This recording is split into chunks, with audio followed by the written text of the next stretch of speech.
आज बात करेंगे मार्क्सिज्म के ऊपर। इसमें हम कार्ल मार्क्स को भी डिस्कस करेंगे। कार्ल मार्क्स बहुत ज़्यादा इन्फ्लुएंस रखने वाले फिलासफर हैं। अगर हम ये कहें कि तारीख में या आज तक सबसे ज़्यादा किस फिलासफर का इन्फ्लुएंस है, तो एक ही नाम आता है, कार्ल मार्क्स। कार्ल मार्क्स की फिलॉसफी के ऊपर दुनिया आज दो हिस्सों में तकसीम हो चुकी है। एक तरफ कैपिटलिज्म है जिसे सपोर्ट कर रहा है यूनाइटेड स्टेट, और दूसरी तरफ कम्युनिज्म है जिसे सपोर्ट कर रहा है रशिया। अगर हम मार्क्सिज्म की बात करें तो मार्क्सिज्म को कार्ल मार्क्स ने डेवलप किया।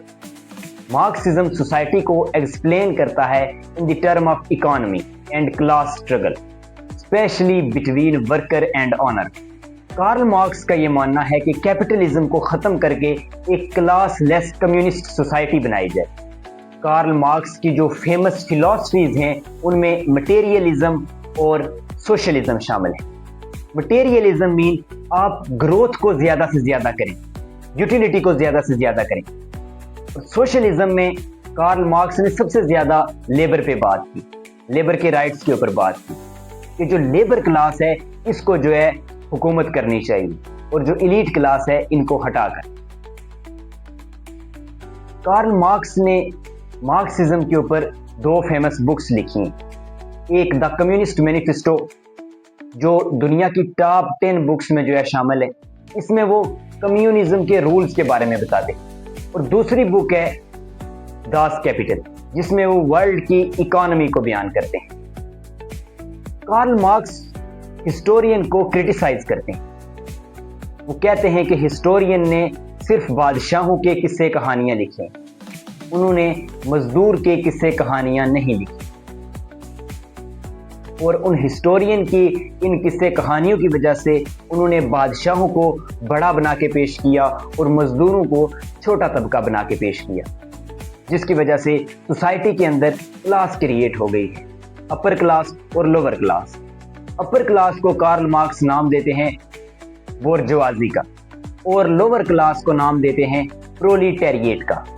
मार्क्सिज्म फिर बात करता है कैपिटलिस्ट यूनाइट, यानी कि जो सरमायादार हैं वो सब इकट्ठे हैं, क्योंकि लेबर डिवाइड है। अब जो 1% जो एलीट क्लास है, 1% जो सरमायादार हैं, वो 99% पॉपुलेशन पे इसी वजह से रूल कर रहे हैं क्योंकि वो यूनाइट है। और लेबर डिवाइड है क्योंकि लेबर के पास एजुकेशन नहीं है। जब उसके पास एजुकेशन नहीं होगी तो वो समझ ही नहीं सकेगा कि क्या सही है और क्या गलत है।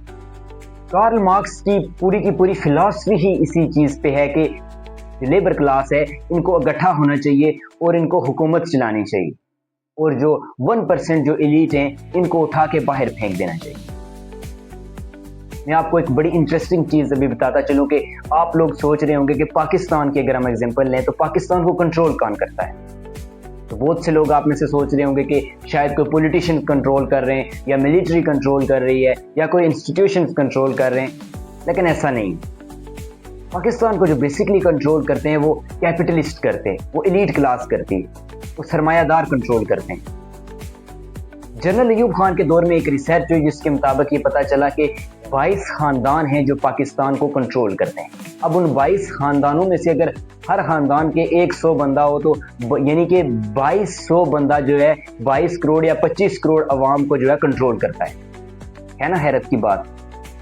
इसी चीज़ के खिलाफ है कार्ल मार्क्स। कार्ल मार्क्स ये कहता है कि ये जो एलीट क्लास है इनको रिमूव करके जो मजदूर तबका है इनमें से 2-3 बंदों को ऊपर बिठा दिया जाए ताकि वो रूल कर सके। मार्क्सिज्म में आता है concept of alienation and surplus values. इससे पहले अगर मैं सरप्लस वैल्यू को आपको समझाता चलूं तो एक एग्जांपल ले लें। एक फैक्ट्री है, एक ऑनर एक फैक्ट्री लगाता है, उसमें वो रॉ मटेरियल लाता है, यानी कि लोहा ले आता है, ठीक है। अब मजदूर को वो काम देगा कि उस लोहे को जो है उस लोहे से चीजें बनाए। अब मजदूर मेहनत करके दिन रात उस लोहे से बहुत सी चीजें तैयार करेगा। अब जो रॉ मटेरियल आया था वो 100 रुपए का आया था, उसकी प्राइस कितनी थी? 100 रुपए। अब वो मजदूर जब दिन रात मेहनत करके कोई चीज बनाएगा तो उस प्रोडक्ट की जो मार्केट वैल्यू होगी, मार्केट प्राइस होगी, वो 1000 रुपए होगी। 1000 रुपये में से 100 रुपये माइनस कर दें जो रॉ मटेरियल पे लगे, जो बाकी 900 रुपये बचे वो डायरेक्ट किसकी जेब में जाएंगे? वो सरमायादार की जेब में जाएंगे, वो ऑनर की जेब में जाएंगे। उसमें से बहुत ही कम यानी 50 या 60 रुपये जो है मजदूर के हिस्से में आएंगे। जो 900 रुपया बचत है उसे सरप्लस वैल्यू कहती है, जो कि सीधी ऑनर के पास जाएगी। तो मार्क्सिज्म ये कहता है, कार्ल मार्क्स ये कहता है, कम से कम लेबर को जो है 50% तो उसका मिलना चाहिए उसकी मेहनत का, क्योंकि चीज़ तो बेसिकली बनाता लेबर है। यानी 900 रुपये की अगर चीज़ सेल होती है तो 450 लेबर के हिस्से में आना चाहिए और 450 ऑनर के हिस्से में आना चाहिए। इसी तरह आप पाकिस्तान की एग्जांपल उठा के देख लें कि पाकिस्तान में बहुत सारी फैक्ट्रीज हैं।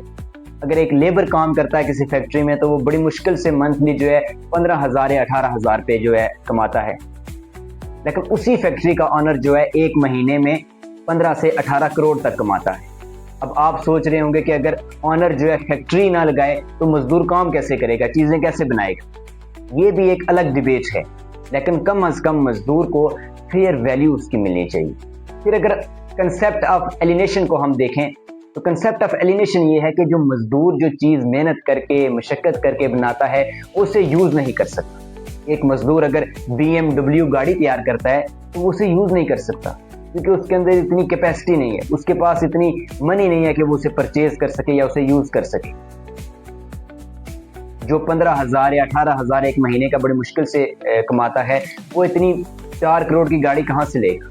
ये है कंसेप्ट ऑफ एलिनेशन कि जो खुद तैयार करता है वो उसे खुद यूज़ नहीं कर सकता। और इसी वजह से सोसाइटी के अंदर जो है क्लास क्रिएट होती है, अपर क्लास और लोअर क्लास। अपर क्लास को मार्क्स ने नाम दिया बोर्जवाजी का और लोअर क्लास को नाम दिया प्रोलिटेरिएट का।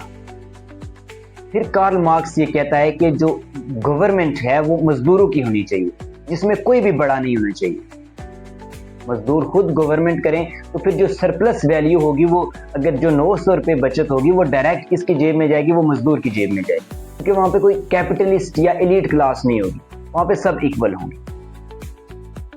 कार्ल मार्क्स के थॉट्स को जो है इम्प्लीमेंट किया रशिया ने। जब रशियन रेवोल्यूशन आया 1917 में, उसके बाद कार्ल मार्क्स के थॉट्स को जो है अडॉप्ट कर दिया रशिया ने, और फिर चाइना ने अडॉप्ट किया और फिर क्यूबा ने अडॉप्ट किया।